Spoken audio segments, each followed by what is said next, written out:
ನಮಸ್ಕಾರ ಎಲ್ಲರಿಗೂ. ಕಥಾಲೋಕ ಕಥೆಗಳ ಸಂಗ್ರಹ. ನೀವು ನಮ್ಮ ಚಾನಲಿಗೆ ಹೊಸಬರಾಗಿದ್ದರೆ ಸಬ್ಸ್ಕ್ರೈಬ್ ಮಾಡಿ, ನಮ್ಮ ಕಥೆಗಳ ಪಯಣದಲ್ಲಿ ಪಾಲ್ಗೊಳ್ಳಿ. ಬನ್ನಿ ಇಂದಿನ ಕಥೆಯನ್ನು ಪ್ರಾರಂಭಿಸೋಣ. ಹಾಯ್ ಎಲ್ರಿಗೂ. ಕತೆ ಸ್ಟಾರ್ಟ್ ಮಾಡೋಕ್ಕಿಂತ ಮುಂಚೆ ಒಂದು ಸಣ್ಣ ವಿಷಯ ಹೇಳಬೇಕಿತ್ತು. ಈ ಮುತ್ತಿನ ಹಾರ ನಾನು ಬರೆದ ಮೊದಲ ಕತೆ ಅಷ್ಟೇ ಅಲ್ಲ, ಯೂಟ್ಯೂಬ್ನಲ್ಲಿ ನಾನು ನರೇಶನ್ ಅಂದರೆ ಕತೆ ಹೇಳ್ತಾ ಇರೋದು ಕೂಡ ಮೊದಲು. ಹಾಗಾಗಿ ಸ್ಟಾರ್ಟಿಂಗ್ ಒಂದಿಷ್ಟು ಸಂಚಿಕೆಗಳಲ್ಲಿ ಬರವಣಿಗೆ ಆಗಲಿ ಅಥವಾ ಎಡಿಟಿಂಗ್ ವಿಷಯದಲ್ಲಿ ಸ್ವಲ್ಪ ಹೆಚ್ಚು ಕಮ್ಮಿ ಇರಬಹುದು. ಮುಖ್ಯವಾಗಿ ಆವಾಗ ಮ್ಯೂಸಿಕ್ ಹೇಗೆ ಬ್ಯಾಲೆನ್ಸ್ ಮಾಡಬೇಕು ಅಂತ ಅಷ್ಟು ಐಡಿಯಾ ಇರಲಿಲ್ಲ. ಅದಕ್ಕೆ ಕೆಲವು ಕಡೆ ಬ್ಯಾಕ್ಗ್ರೌಂಡ್ ಮ್ಯೂಸಿಕ್ ಸ್ವಲ್ಪ ಜಾಸ್ತಿ ಅನಿಸ್ಬೋದು. ಆದರೆ ಹೋಗ್ತಾ ಹೋಗ್ತಾ ಎಡಿಟಿಂಗ್ ಮತ್ತು ನರೇಶನ್ ಬಗ್ಗೆ ಕಲ್ತ್ಕೊಂಡು ಇಂಪ್ರೂವ್ ಮಾಡ್ಕೊಳ್ತಾ ಇದ್ದೀನಿ. ಇನ್ನೂ ಕೂಡ ಕಲಿತಾನೇ ಇದ್ದೀನಿ ಅಂದ್ಕೊಳ್ಳಿ. ನಿಮ್ಗೆ ಈ ಕತೆ ಹೇಗೆ ಅನಿಸ್ತಿದೆ, ನರೇಶನ್ ಇಷ್ಟ ಆಗ್ತಿದೆಯಾ ಅನ್ನೋದನ್ನು ಕಮೆಂಟ್ ಮಾಡಿ ತಿಳಿಸಿ. ನೀವು ಕೊಡೋ ಫೀಡ್ಬ್ಯಾಕ್ ನಂಗೆ ಇನ್ನೂ ಚೆನ್ನಾಗಿ ಮಾಡೋಕ್ಕೆ ಸ್ಫೂರ್ತಿ ಕೊಡುತ್ತೆ. ಬನ್ನಿ ಇವತ್ತಿನ ಸಂಚಿಕೆ ಶುರು ಮಾಡೋಣ. ಮುತ್ತಿನ ಹಾರ ಭಾಗ 30. ಕಾರಿನಲ್ಲಿ ಕುಳಿತಿದ್ದ ಪ್ರಾರ್ಥನಾಳಿಗೆ ಚಿಂತೆಯಾಗಿತ್ತು. ರಾಗಿಣಿ ಮತ್ತು ಸಂದೀಪ್ ಪ್ರಸಾದ್ ಮನೆಗೆ ಹೋಗಿ ತುಂಬ ಸಮಯ ಕಳೆದಿತ್ತು. ಇಷ್ಟೊತ್ತಾಯ್ತಲ್ಲ, ಅಕ್ಕಪಕ್ಕದ ಮನೆಯವ್ರ ಹತ್ರ ವಿಚಾರಿಸಿ ಬರ್ತೀನಿ ಅಂತ ಹೇಳಿದ್ರು, ಇನ್ನೂ ಬಂದಿಲ್ಲ. ಹಾಗಾದರೆ ಪ್ರಸಾದ್ ಏನಾದರೂ ಮನೆಯಲ್ಲೇ ಇದ್ದಾರಾ? ಇವರು ಅವ್ರ ಹತ್ರನೇ ಮಾತಾಡ್ತಾ ಇರ್ಬೋದಾ? ಏನೂ ಸಮಸ್ಯೆ ಆಗದೆ ಇದ್ದರೆ ಸಾಕು ಎಂದು ಮನಸ್ಸಿನಲ್ಲಿ ಅಂದುಕೊಂಡು, ಏನಾಗ್ತಿದೆ, ಏನಾದರೂ ಸಮಸ್ಯೆನಾ? ರಾಗಿಣಿಗೆ ಒಂದು ಮೆಸೇಜ್ ಹಾಕಿದಳು. ಮೊಬೈಲಲ್ಲಿ ಮೆಸೇಜ್ ಶಬ್ದ ಕೇಳಿಸಿಕೊಂಡು ರಾಗಿಣಿ ಮತ್ತು ಸಂದೀಪ್ ವಾಸ್ತವಕ್ಕೆ ಬಂದಿದ್ದರು. ಅಂಕಲ್, ಏನು ಹೇಳ್ತಿದ್ದೀರಾ? ಪ್ರಸಾದ್ ಸರ್ ಮದುವೆನಾ? ಯಾವಾಗ? ಡೇಟ್ ಫಿಕ್ಸ್ ಆಯಿತಾ?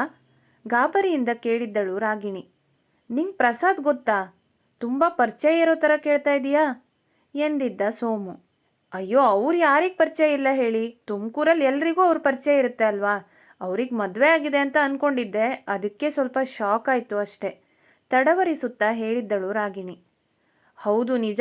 ನಮ್ಮ ಪ್ರಸಾದ್ ಬಗ್ಗೆ ಎಲ್ರಿಗೂ ಗೊತ್ತಿರುತ್ತೆ. ಇಷ್ಟು ಚಿಕ್ಕ ವಯಸ್ಸಲ್ಲೇ ನಷ್ಟದಲ್ಲಿ ಮುಳುಗೋಗಿದ್ದ ಅಪ್ಪನ ಬಿಸ್ನೆಸ್ಸನ್ನು ಇಲ್ಲಿಗೆ ತಂದಿದ್ದಾನೆ ನಮ್ಮ ಪ್ರಸಾದ್. ಮದುವೆ ಏನೋ ಆಗಬೇಕಿತ್ತು. 2 ವರ್ಷದಿಂದ ಸವಿತಾ ಹೇಳ್ತಾನೇ ಇದ್ದಾಳೆ ಮದುವೆ ಆಗು ಅಂತ. ಅವನು ಕೇಳ್ತಾನೆ ಇರಲಿಲ್ಲ. ಈ ವರ್ಷ ಅವನು ನಿರಾಕರಿಸೋಕೆ ಸಾಧ್ಯನೇ ಇಲ್ಲ. ನಮ್ಮ ಸವಿತಾ ಅಷ್ಟು ಕಡಾಖಂಡಿತವಾಗಿ ಹೇಳಿದ್ದಾಳೆ ಎಂದಿದ್ದ ಸೋಮು. ಸರಿ ಅಂಕಲ್, ನಾವಿನ್ನು ಹೊರಡ್ತೀವಿ. ಅದು ಪ್ರಸಾದ್ ಸರ್ ನಂಬರ್ ಕೊಟ್ಟಿದ್ರೆ ನಮಗೆ ತುಂಬ ಸಹಾಯ ಆಗ್ತಿತ್ತು. ನಿಮ್ಗೆ ಗೊತ್ತಲ್ವಾ, ನಾವು ವಿದೇಶದಲ್ಲಿರೋದು. ಪದೇ ಪದೇ ಇಲ್ಲಿಗೆ ಬಂದು ಹೋಗಿ ಮಾಡೋಕ್ಕಾಗಲ್ಲ. ನಿಮಗೆ ಇದ್ರ ಬಗ್ಗೆ ಎಲ್ಲ ಹೇಳಬೇಕಂತ ಇಲ್ಲ ಅನ್ಸುತ್ತೆ. ನಿಮ್ಮ ಮಾತು ಕೇಳಿ ಗೊತ್ತಾಗುತ್ತೆ ನಿಮಗೆ ವಿದೇಶದ ಬಗ್ಗೆ, ಬಿಸ್ನೆಸ್ ಬಗ್ಗೆ ಎಲ್ಲ ಎಷ್ಟು ಚೆನ್ನಾಗಿ ಗೊತ್ತಿದೆ ಅಂತ. ಅದಕ್ಕೆ ಇಲ್ಲಿರುವಾಗಲೇ ಇದ್ರ ಬಗ್ಗೆ ಮಾತಾಡಿ ಸ್ವಲ್ಪ ಏನಾದರೂ ಕೆಲಸ ಶುರು ಮಾಡಿದರೆ ಸರಿಯಾಗುತ್ತೆ ಎಂದು ನಗುನಗುತ್ತಾ ತಮಾಷೆಯಾಗಿ ನಂಬರ್ ಕೇಳಿದ್ದ ಸಂದೀಪ್. ಸಂದೀಪ್ ಸೋಮುವಿನ ಬುದ್ಧಿಯನ್ನು ಸ್ವಲ್ಪ ಮಟ್ಟಿಗೆ ಅಳತೆ ಮಾಡಿಬಿಟ್ಟಿದ್ದ. ಪ್ರಸಾದ್ ನಂಬರ್ ನನ್ನ ಹತ್ರ ಇಲ್ಲ, ನನ್ನ ಮಗಳ ಹತ್ರ ಇರ್ಬೋದು, ಕೇಳ್ತೀನಿ ಎಂದು. ಸುಷ್ಮಾ, ಇವ್ರಿಗೆ ನಿನ್ನ ಭಾವನ ನಂಬರ್ ಕೊಡು ಎಂದ ಸೋಮು. ಅಯ್ಯೋ ಅಪ್ಪ, ಅವನ ನಂಬರ್ ನನ್ನ ಹತ್ರ ಎಲ್ಲಿರುತ್ತೆ? ಕಾಫಿಯ ಬಟ್ಟಲನ್ನು ಹಿಡಿದು ಅಡುಗೆ ಮನೆಯಿಂದ ಬಂದಿದ್ದಳು ಸುಷ್ಮಾ. ಸೋಮಶೇಖರ್ ವಿಚಿತ್ರವಾಗಿ ನಗುತ್ತಾ, ಅದು ನಮ್ಮ ಸುಷ್ಮಾ ಸ್ವಲ್ಪ ಹಾಗೇನೆ, ನಾಚಿಕೆ ಸ್ವಭಾವದವಳು. ಮತ್ತು ಶಾಸ್ತ್ರ ಸಂಪ್ರದಾಯ ಎಲ್ಲ ಈಗಲೂ ಪಾಲಿಸ್ತಾಳೆ. ಮದುವೆಗಿಂತ ಮುಂಚೆ ಫೋನ್ ಮೆಸೇಜ್ ಎಲ್ಲ ಸರಿಯಲ್ಲ ಅಂತ ಹೇಳ್ತಾ ಇರ್ತಾಳೆ. ನಾನು ನಮ್ಮ ಸವಿತಾ ನಂಬರ್ ಮತ್ತು ಅಡ್ರೆಸ್ ಕೊಡ್ತೀನಿ, ನೀವು ಅವಳ ಹತ್ರ ಮಾತಾಡಿ, ಇದಾಗಬಹುದಲ್ವೇ ಎಂದಿದ್ದ ಸೋಮು. ಸರಿ ಸರಿ ಅಂಕಲ್, ಕೊಡಿ, ಆಂಟಿ ನಂಬರ್ ಕೊಡಿ, ಗಡಿಬಿಡಿ ಮಾಡಿದ್ದಳು ರಾಗಿಣಿ. ಅಷ್ಟರಲ್ಲಿ ಸುಷ್ಮಾ ಸವಿತಾಳ ನಂಬರ್ ಮತ್ತು ಅಡ್ರೆಸ್ಸನ್ನು ಒಂದು ಚೀಟಿಯಲ್ಲಿ ಬರೆದು ಕೊಟ್ಟಿದ್ದಳು. ತುಂಬ ಥ್ಯಾಂಕ್ಸ್ ಅಂಕಲ್, ನಿಮ್ಮ ಹತ್ರ ಮಾತಾಡಿ ತುಂಬ ಖುಷಿಯಾಯಿತು. ಅಂದಹಾಗೆ ಮದುವೆಗೆ ಕಂಗ್ರ್ಯಾಚುಲೇಷನ್ಸ್ ಎಂದು ಹೇಳಿ ರಾಗಿಣಿ ಮತ್ತು ಸಂದೀಪ್ ಅಲ್ಲಿಂದ ಹೊರಟಿದ್ದರು.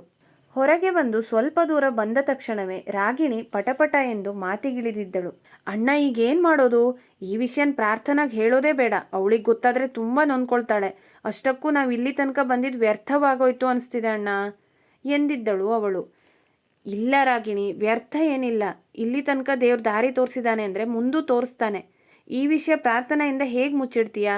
ಅದೆಲ್ಲ ಆಗಲ್ಲ. ಮತ್ತೆ ಗೊಂದಲ ಮಾಡೋದು ಬೇಡ. ನಡಿ, ಏನಾಗುತ್ತೆ ನೋಡೋಣ. ಅಷ್ಟರಲ್ಲಿ ಇಬ್ಬರೂ ಕಾರನ್ನು ಸಮೀಪಿಸಿದ್ದರು.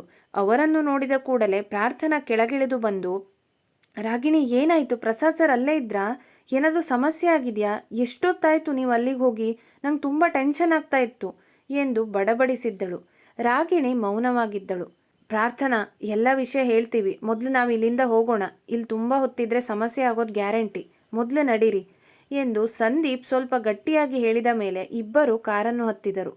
ಕಾರಿನಲ್ಲಿ ಮತ್ತೆ ಪ್ರಾರ್ಥನಾ ಏನಾಯಿತು ಎಂದು ಹೇಳಿ ಎಂದು ಪೀಡಿಸತೊಡಗಿದಾಗ ರಾಗಿಣಿ ಮೌನ ಮುರಿದಿದ್ದಳು. ಪ್ರಸಾದ್ ಸರ್ ಇರಲಿಲ್ಲ ಪ್ರಾರ್ಥನಾ, ಆದರೆ ಪ್ರಸಾದ್ ಸರ್ ಮನೆಯಲ್ಲಿ ಅವ್ರ ಮಾವ ಇದ್ದರು. ಅಂದರೆ ಅವರ ಅಮ್ಮನ ಅಣ್ಣ ಅಂತೆ ಎಂದಿದ್ದಳು. ಯಾರು? ಸೋಮಶೇಖರ? ಕೇಳಿದ್ದಳು ಪ್ರಾರ್ಥನಾ. ನಿಂಗೆ ಗೊತ್ತಾ ಅವರು? ಎಂದಿದ್ದ ಸಂದೀಪ್. ನಂಗೆ ಅವ್ರ ಬಗ್ಗೆ ಗೊತ್ತಿಲ್ಲ. ಅವರಿಗೊಬ್ಳು ಮಗಳಿದ್ದಾಳೆ. ಅವಳನ್ನು ಪ್ರಸಾದ್ಗೆ ಮದುವೆ ಮಾಡ್ಕೊಡ್ಬೇಕಂತ ಅಂದ್ಕೊಂಡಿದ್ರು, ಏನೋ ಹೇಳಿದ್ರು ಒಮ್ಮೆ. ಆದರೆ ಪ್ರಸಾದ್ ಒಪ್ಪಿರಲಿಲ್ಲ. ಯಾಕಂದರೆ ಪ್ರಸಾದ್ಗೆ ಸೋಮಶೇಖರ್ ಅವ್ರು ಇಷ್ಟ ಇರಲಿಲ್ಲ. ಅವರೆಲ್ಲ ದುರಾಸೆ ಜನಗಳು ಅಂತ ಹೇಳ್ತಿದ್ರು. ಮೇಲಾಗಿ ಅವ್ರಿಗೆ ಸುಷ್ಮಾ ಮೇಲೆ ಆ ಥರ ಭಾವನೆ ಇರಲಿಲ್ಲ. ಹೀಗೆ ಏನೋ ಹೇಳಿದ್ರು ರಾಗಿಣಿ, ಸ್ಪಷ್ಟವಾಗಿ ನೆನಪಾಗ್ತಾ ಇಲ್ಲ. ನಿಜ ಅಂದರೆ ನಂಗಿದು ಮರ್ತೇ ಹೋಗಿತ್ತು. ಈಗ ನೀವು ಹೇಳಿದ ಮೇಲೆ ಸ್ವಲ್ಪ ಸ್ವಲ್ಪ ನೆನಪಾಗ್ತಿದೆ ಅಷ್ಟೆ. ಪ್ರಾರ್ಥನಾ, ನಿಂಗೆ ಅವ್ರ ಬಗ್ಗೆ ಎಲ್ಲನೂ ಗೊತ್ತಿದೆ. ಆದರೆ ಅವ್ರು ಯಾಕೆ ನಿನ್ನ ಬಿಟ್ಟು ಹೋದ್ರು ಅನ್ನೋದೊಂದು ಗೊತ್ತಿಲ್ಲ. ನಿಂಗೆ ಕಂಡು ಹಿಡಿಯೋಕ್ಕೂ ಆಗಿಲ್ಲ ಅಲ್ವಾ? ಈಗ ನೋಡು, ದೊಡ್ಡ ಅವಘಡ ಆಗುತ್ತೆ. ಕೋಪದಿಂದ ಹೇಳಿದ್ದಳು ರಾಗಿಣಿ. ಏನಾಯ್ತು ಅಂತ ಹೀಗಾಡ್ತಿದ್ಯಾ ನೀನು? ಅಲ್ಲಿಂದ ಬಂದಾಗಿಂದ ನೀವಿಬ್ಬರನ್ನು ನೋಡ್ತಾ ಇದ್ದೀನಿ, ಸರಿಯಾಗಿ ಮಾತಾಡ್ತಾ ಇಲ್ಲ. ಇನ್ನು ಸಂದೀಪ್, ನೀವಂತೂ ಏನೂ ಹೇಳ್ತಾ ಇಲ್ಲ. ನಾನೇನಂತ ಅರ್ಥ ಮಾಡ್ಕೋಬೇಕು? ಪ್ರಾರ್ಥನಾ ಕೂಡ ರೇಗಿದ್ದಳು. ಪ್ರಸಾದ್ ಸರ್ ಮದುವೆ ಅಂತೆ ಅವ್ರ ಮಾವನ ಮಗಳ ಜೊತೆ, ಒಮ್ಮೆಲೆ ಹೇಳಿದ್ದಳು ರಾಗಿಣಿ. ಇದನ್ನು ಕೇಳಿದ ಪ್ರಾರ್ಥನಾ ಅವಾಕ್ಕಾಗಿದ್ದಳು. ಇಷ್ಟು ಹೊತ್ತು ಕೋಪದಿಂದ ಮಾತನಾಡುತ್ತಿದ್ದವಳು ಈಗ ಅವಳ ಬಾಯಿಂದ ಒಂದೂ ಮಾತು ಹೊರಡಲಿಲ್ಲ. ಕಾರು ಒಂದು ಕೆಫೆಯ ಮುಂದೆ ಬಂದು ನಿಂತಿತ್ತು. ಪ್ರಾರ್ಥನಾಳ ಮುಖ ನೋಡಿದ್ದ ಸಂದೀಪ್, ಅವನು ಪ್ರಾರ್ಥನಾ ಮತ್ತು ಪ್ರಸಾದನ್ನು ಹೇಗಾದರೂ ಮಾಡಿ ಒಂದು ಮಾಡಿಯೇ ಮಾಡುತ್ತೇನೆ ಎಂಬ ನಿರ್ಧಾರಕ್ಕೆ ಬಂದು ಬಿಟ್ಟಿದ್ದ. ಮತ್ತೆ ಇಲ್ಲಿಯ ತನಕ ಹಾದಿ ಸಿಕ್ಕಿದೆ ಎಂದರೆ ಮುಂದೆ ಕೂಡ ತಿರುವುಗಳಿದ್ದರೂ ನಮ್ಮ ಗುರಿ ಮುಟ್ಟುತ್ತೇವೆ ಎಂದು ದೃಢವಾಗಿ ನಂಬಿದ್ದ. ಇಟ್ಟ ಹೆಜ್ಜೆಯನ್ನು ಹಿಂದೆ ಇಡುವ ವಿಚಾರ ಇಲ್ಲ ಎಂದು ಅವನು ಆತ್ಮವಿಶ್ವಾಸದಿಂದ ಇದ್ದ. ಈಗಿಬ್ರು ಬನ್ನಿ, ನಂಗೆ ಅರ್ಜೆಂಟಾಗಿ ಕಾಫಿ ಕುಡಿಬೇಕು, ಅಲ್ಲೇ ಕುತ್ಕೊಂಡು ಮಾತಾಡೋಣ ಎಂದು ಇಬ್ಬರನ್ನು ಕರೆದುಕೊಂಡು ಹೋಗಿದ್ದ. ಆರ್ಡರ್ ಮಾಡಿ ಸಂದೀಪ್ ಆರಾಮಾಗಿ ಕಾಫಿ ಹೀರುತ್ತಿದ್ದ. ರಾಗಿಣಿ ಅವರಿಬ್ಬರ ಮುಖವನ್ನು ನೋಡುತ್ತಿದ್ದಳು. ಯಾರಿಗೂ ಮಾತನಾಡುವ ಧೈರ್ಯ ಬರಲಿಲ್ಲ. ನೋಡಿದ್ರಾ, ನಿಮ್ಮಿಬ್ರಿಗೆ ಮೊದಲೇ ಹೇಳಿದ್ದೆ ತಾನೆ, ಇದೆಲ್ಲ ಬೇಕಿತ್ತ ನಮಗೆ? ದೊಡ್ಡ ರಾದ್ದಂತ ಆಗ್ತಿದೆ ಅಷ್ಟೇ. ಹೇಗೂ ಪ್ರಸಾದ್ ಮದುವೆ ಆಗ್ತಾ ಇದ್ದಾರಲ್ಲ, ಇನ್ನೇನು ನಮ್ಮ ಸಮಯ ವ್ಯರ್ಥ ಅಷ್ಟೇ. ಅವರನ್ನು ಹುಡ್ಕೋ ಪ್ರಯತ್ನ ಮಾಡೋ ಅವಶ್ಯಕತೆ ಇಲ್ಲ. ಸುಮ್ಮನೆ ಅಪ್ಪ ಅಮ್ಮಂಗೂ ಬೇಜಾರು ಮಾಡಿದ್ವಿ, ಛತ್ರ ಬುಕ್ಕಿಂಗ್ ಕ್ಯಾನ್ಸಲ್ ಮಾಡಿಸಿ ಎಂದು ಸಂದೀಪ್ನ ಮುಖವನ್ನು ನೋಡಿ ಕೆಂಡಾಮಂಡಲವಾಗಿದ್ದಳು ಪ್ರಾರ್ಥನಾ. ಪ್ರಾರ್ಥನಾ, ಸುಮ್ಮನೆ ಏನೋ ಹೇಳಬೇಡ. ಆ ಛತ್ರ ಬುಕ್ಕಿಂಗ್ ಕ್ಯಾನ್ಸಲ್ ಆಗಿದ್ದಕ್ಕೂ ನನಗೂ ಯಾವುದೇ ಸಂಬಂಧ ಇಲ್ಲ ಅಂತ ನಾನು ಮೊದಲೇ ಹೇಳಿದ್ದೀನಿ. ಮತ್ತು ಅದನ್ನೇ ಹೇಳಿ ನಂಗೆ ಕೋಪ ಬರೆಸ್ಬೇಡ. ಇಷ್ಟೊಂದು ಕಷ್ಟಪಡ್ತಾ ಇದ್ದೀವಿ, ಇಷ್ಟೆಲ್ಲ ಮಾಡ್ತಾ ಇರೋದು ನಿಂಗೋ ಎನ್ನುವಷ್ಟರಲ್ಲಿ ಮಾತು ನಿಲ್ಲಿಸಿದ್ದ. ಹೇಳಿ ಸಂದೀಪ್, ಯಾಕೆ ಸುಮ್ಮನಾದ್ರಿ? ಇಷ್ಟೆಲ್ಲ ಮಾಡ್ತಾ ಇರೋದು ನನಗೋಸ್ಕರ ಅಂತ ಹೇಳಿ ಎಂದಳು ಅವಳು. ಸಂದೀಪ್ ಒಂದು ಕ್ಷಣ ಕಣ್ಣನ್ನು ಒತ್ತಿಕೊಂಡು, ಕೋಪದಲ್ಲಿ ಹಾಗೆ ಹೇಳಿದೆ ಪ್ರಾರ್ಥನಾ. ನೀನು ಆ ಛತ್ರದ ವಿಷಯ ಹೇಳಿದ್ದಕ್ಕೆ ನಂಗೆ ತುಂಬ ಕೋಪ ಬಂತು ನಿನ್ನ ಮೇಲೆ. ನಿಂಗೋಸ್ಕರ ಒಂದೇ ಅಲ್ಲ ಇದನ್ನೆಲ್ಲ ಮಾಡ್ತಾ ಇರೋದು, ನಮಗೋಸ್ಕರನೂ. ಈಗ ನಾನು ನೀನು ಮದುವೆ ಆಗೋದು ದೊಡ್ಡ ವಿಷಯ ಅಲ್ಲ, ಅದು ನಿಂಗೂ ಗೊತ್ತು. ಆದರೆ ಇದರಿಂದ ಏನಾಗುತ್ತೆ ಅನ್ನೋದು ಕೂಡ ನಿಂಗೆ ಗೊತ್ತು ತಾನೆ. ಹೇಗೂ ಇಲ್ಲಿ ತನಕ ಬಂದಿದ್ದೀವಿ, ಮುಂದೇನೂ ಸರಿಯಾಗುತ್ತೆ ಅನ್ನೋ ನಂಬಿಕೆ ಇದೆ. ನನ್ನನ್ನು ಕ್ಷಮಿಸು ಆ ಥರ ಹೇಳಿದ್ದಕ್ಕೆ ಎಂದಿದ್ದ ಸಂದೀಪ್. ಅಯ್ಯೋ, ನೀವಿಬ್ರು ಈ ಥರ ಜಗಳ ಆಡ್ತಾ ಇದ್ರೆ ಅಲ್ಲಿ ಪ್ರಸಾದ್ ಸುಷ್ಮಾನು ಮದುವೆ ಆಗಿ ಹನಿಮೂನ್ ಹೋಗ್ತಾರೆ. ಯಾಕೆ ಇಷ್ಟೊಂದು ವಾದ ಮಾಡ್ತಾ ಇದ್ದೀರಾ? ಮುಂದೇನು ಮಾಡಬೇಕು ಅನ್ನೋದನ್ನು ಯೋಚನೆ ಮಾಡಿ. ಇಲ್ಲೇ ಇದನ್ನು ಮುಗಿಸಿ ಪ್ಲೀಸ್ ಎಂದು ಕೈ ಸನ್ನೆ ಮಾಡಿ ಮತ್ತೆ ಮುಂದುವರಿದ ರಾಗಿಣಿ. ಪ್ರಾರ್ಥನಾ, ಅಣ್ಣನ ಮಾತನ್ನು ತಪ್ಪಾಗಿ ಅರ್ಥ ಮಾಡ್ಕೋಬೇಡ. ಕೋಪದಲ್ಲಿ ಹಾಗೆ ಹೇಳ್ದ ಅಷ್ಟೇ. ಅವನಿಗೂ ಕಷ್ಟ ಆಗ್ತಾ ಇರುತ್ತಲ್ವಾ, ನಿಂಗೆ ಅರ್ಥ ಆಗ್ತಿದೆ ಅಂದ್ಕೊಳ್ತೀನಿ ಸಮಾಧಾನ ಮಾಡಿದ್ದಳು ರಾಗಿಣಿ. ಅಣ್ಣ, ನೀನು ಅಷ್ಟೇ ಕೋಪ ಮಾಡ್ಕೋಬೇಡ. ನೀನು ಯಾವತ್ತೂ ತಮಾಷೆ ಮಾಡ್ತಾ ಪಟ್ಪಟ ಅಂತ ಮಾತಾಡ್ತಾ ಇದ್ರೇ ನಮಗೆಲ್ಲ ಖುಷಿ. ನಿನ್ನಿಂದಾಗೆ ಇದೆಲ್ಲ ಸಾಧ್ಯ ಆಗ್ತಾ ಇರೋದು. ಈಗ ನೀನೇ ಈ ಥರ ಕೋಪ ಮಾಡಿಕೊಂಡ್ರೆ ಹೇಗೆ ಅಣ್ಣ? ಸಂದೀಪ್ನ ಭುಜ ತಟ್ಟಿ ಸಮಾಧಾನ ಮಾಡಿದ್ದಳು ರಾಗಿಣಿ. ಪ್ರಾರ್ಥನಾಳಿಗೆ ಅವತ್ತು ಮದುವೆಯ ಬಗ್ಗೆ ಸಂದೀಪ್ ಮಾತನಾಡಿದ್ದು ನೆನಪಾಗಿತ್ತು. ಹೌದು, ಸಂದೀಪ್ಗೆ ಎಷ್ಟು ಕಷ್ಟ ಆಗ್ತಾ ಇರ್ಬೋದಲ್ವಾ? ಪ್ರಸಾದ್ ಸರ್ ಮದುವೆ ಆಗ್ತಾ ಇದ್ದಾರೆ ಅಂದ ತಕ್ಷಣ ನಂಗೆ ಎಷ್ಟು ಕಿರಿಕಿರಿ ಆಗ್ತಾ ಇದೆ. ಇನ್ನು ಸಂದೀಪ್ಗೆ ಫಿಕ್ಸ್ ಆಗಿದ್ದ ಮದುವೆನ ಮುರಿಯೋ ಸಂದರ್ಭ ಬಂದಿದೆ. ಅವ್ರಿಗೆ ಇನ್ನೆಷ್ಟು ಕಷ್ಟ ಆಗ್ತಿರ್ಬೋದು. ನಾನು ಯಾವುದನ್ನು ಯೋಚನೆ ಮಾಡದೆ ಅವ್ರ ಮೇಲೆ ಕೂಗಾಡಿದೆ ಎಂದು ಮನಸ್ಸಿನಲ್ಲಿ ಅಂದುಕೊಂಡು, ನೀವೇನು ಕ್ಷಮೆ ಕೇಳಬೇಡಿ ಸಂದೀಪ್, ನಾನೇ ನಿಮ್ಮನ್ನು ಅರ್ಥ ಮಾಡ್ಕೋಬೇಕಿತ್ತು. ಆ ಛತ್ರದ ವಿಷಯನ ಮತ್ತೆ ತರಬಾರ್ದಿತ್ತು. I am sorry. ಕ್ಷಮೆ ಕೇಳಿದ್ದಳು ಪ್ರಾರ್ಥನಾ. ಸಂದೀಪ್ ದೀರ್ಘ ಉಸಿರನ್ನು ತೆಗೆದುಕೊಂಡು ಮುಗುಳ್ನಕ್ಕಿದ್ದ. ಇಲ್ಲಿರೋ ಸಮಸ್ಯೆ ಮಧ್ಯೆ ಮತ್ತೆ ನೀವಿಬ್ರು ಜಗಳ ಆಡಿ ದೂರ ಆಗಿ ಮೊದಲು ನಿಮ್ಮನ್ನ ಜೊತೆಗೂಡಿಸಿ ಆಮೇಲೆ ಪ್ರಸಾದ್ ಸರ್ ಮತ್ತು ಪ್ರಾರ್ಥನಾ ಒಂದು ಮಾಡೋ ಕಷ್ಟ ಮಾತ್ರ ಕೊಡಬೇಡಿ ನನಗೆ. ಮೊದಲೇ ಸಮಯ ತುಂಬ ಕಮ್ಮಿ ಇದೆ. ನಾನು ಇದರಲ್ಲಿ ಸಪೋರ್ಟಿಂಗ್ ಕ್ಯಾರೆಕ್ಟರ್ ಆಗೋಕ್ಕೆ ಇಷ್ಟಪಡ್ತೀನಿ. ಮತ್ತು ನಾನು ಮುಖ್ಯ ಪಾತ್ರ ನಿಭಾಯಿಸೋ ಥರ ಮಾತಾಡಬೇಡಿ ನಕ್ಕಿದ್ದಳು ರಾಗಿಣಿ. ಇದನ್ನ ಇಲ್ಲಿಗೆ ಮರ್ತು ಬಿಡೋಣ. ಈಗ ಆಗಬಾರ್ದೇನೋ ಆಗಿಲ್ಲ. ನನಗೇನೋ ಸೋಮಶೇಖರ್ ಮೇಲೆ ನಂಬಿಕೆನೇ ಇಲ್ಲ.